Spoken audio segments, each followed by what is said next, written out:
কিরে কি খাবি? এই শব্দটা ঘুম থেকে উঠতে না উঠতে কানে লেগে গেল। তাই ভাবতে ভাবতে বললাম ঠিক আছে, চলো আজকে ইলিশ পোলাওই খাই। যেই কথা সেই কাজ।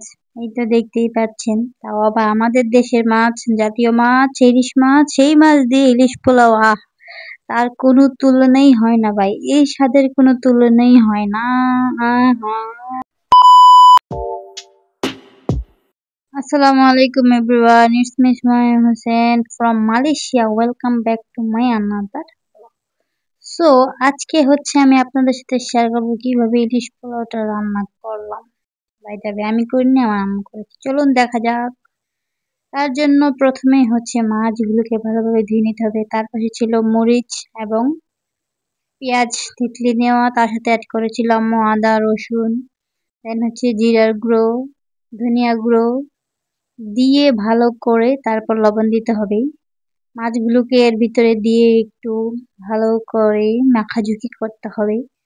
আরো মশলা বাকি আছে, যেমন ধরেন হলুদ, মরিচের গুঁড়ো, দেন হচ্ছে তেল, টক দই, সবকিছু দিয়ে, সবকিছু কিন্তু ভাই সবকিছু হবে না, সবকিছু দিয়ে ভালোভাবে মাখিঝুঁকে একটু রেস্টে দিতে হবে।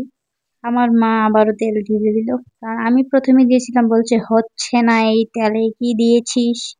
তার জন্য উনি আবার দিয়ে ভালো করে মাছগুলোকে মাখিঝুঁকি করে নিচ্ছে তো নিচ্ছেই, আর থামার কোনো নাম নেই। ও মা থামো এবার, খাবো কখন যদি এখনই মাখাঝুঁকি করতে থাকো। যাক, অবশেষে এগুলোকে ছেড়েছে, রেস্টে দিয়েছে। এগুলোকে রেস্টে দিয়ে কিন্তু কাজ শেষ হয়নি। রেসিপি আরো বাকি আছে, দেখতে থাকো। তার জন্য হচ্ছে কড়াইটাকে চুলায় বসিয়ে গরম করে নিয়ে তার ভিতরে তেল দিয়ে বেরেস্তার জন্য পেঁয়াজ দিয়েছিল। সেই পেঁয়াজগুলো উঠিয়ে আবার সেখানে তেল দিয়ে আমার মা মাছ রান্না করার জন্য পেঁয়াজ দিয়েছে, ভাজাভাজি করে একটু ওই যে মাছগুলোকে উঠিয়ে মশলা থেকে ওই মশলাটাই পেঁয়াজের সাথে ভালো করে কষিয়ে নিচ্ছে। দেন হচ্ছে মাছগুলোকে দিয়ে দিচ্ছে। তারপরে হচ্ছে মাছগুলোকে একটু 5-7 মিনিট রান্না করলে এনাফ, এর বেশি রান্না করার কোনো দরকার নেই। এতে ইলিশ মাছ নরম। এটা দেখুন কি সুন্দর কালার। তেলটা যখন উপরে উঠে আসবে তখনই আপনারা মাছগুলোকে আস্তে করে উঠিয়ে নেবেন, আলতোভাবে, যেভাবে আপনি আপনার এক্স বয়ফ্রেন্ডের দেওয়া কষ্টগুলোকে আগলে রেখে জীবনটাকে বরবাদ করছেন সেভাবেই। তারপর হচ্ছে পেঁয়াজগুলোকে উঠিয়ে নেবেন, মানে যে মশলাটা ছিল সবগুলো উঠিয়ে নিয়ে ওই তেলের ভিতরে তেজপাতা, এলাচ, দারচিনি দিয়ে নাড়াচাড়া করে একটু, তারপর হচ্ছে চালগুলো দিয়ে দিবেন। মেন প্রসেসিং যেটা, চালগুলোকে ভালোভাবে ভাজি করে নেবেন, মানে ভাজার কথা বলি। কারণ চালটা যত ভাজবেন পোলাওটা তত ঝরঝরে হবে। তারপরে এই যে দেখছেন, এরকম ঠিক এরকম একটা কালার আসতে হবে, না হলে বুঝবেন যে আপনার চাল ভাজাটা হয়নি।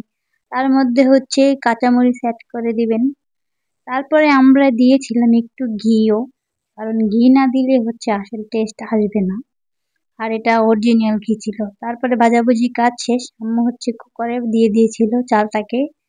দেন হচ্ছে চালটা হয়ে গেছে, এখন ওর উপর থেকে ভাত অর্ধেক নামিয়ে নিয়েছিল মাছগুলোকে দেওয়ার জন্য মাঝখানে।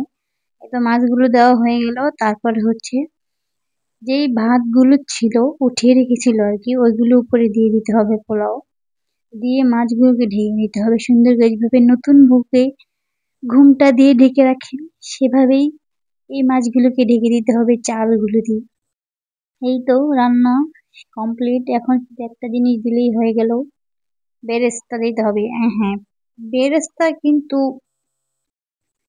বেশি কড়া করা যাবে না, নরম ভাবে রাখতে হবে, যাতে আপনি খাওয়ার সময় কামড়ে পড়ে পেঁয়াজগুলো যাতে খেতে ভালো লাগে। এই তো ছিল আজকে ইলিশ পোলাও রেসিপি। সবাই কমেন্ট করে জানাবেন কেমন লাগলো রেসিপিটা, আর আমার চ্যানেলটাকে সাবস্ক্রাইব করুন, বেশি লাইক কমেন্ট শেয়ার করবেন।